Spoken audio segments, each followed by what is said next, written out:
பாருங்க, எல்லா இளைஞர்களையும் எல்லாத்தையும் பறக்க விட்டுட்டு இருக்கு.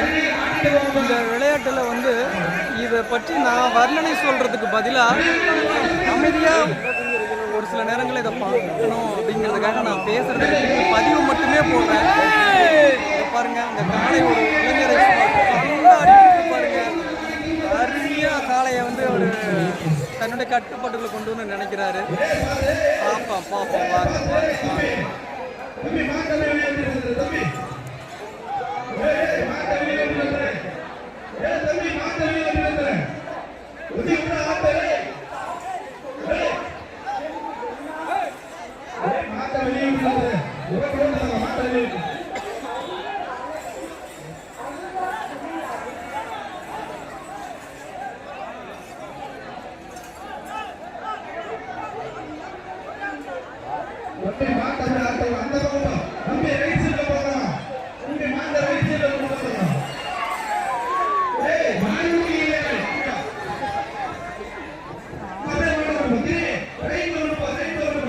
இந்த காளையும் பார்த்தீங்கன்னா இளைஞர்களையாவது ஒத்த காளையா நின்று 10 இளைஞர்களையும் மல்லு கட்டி இழுத்துட்டு போயிட்டு இருக்கு பாருங்க.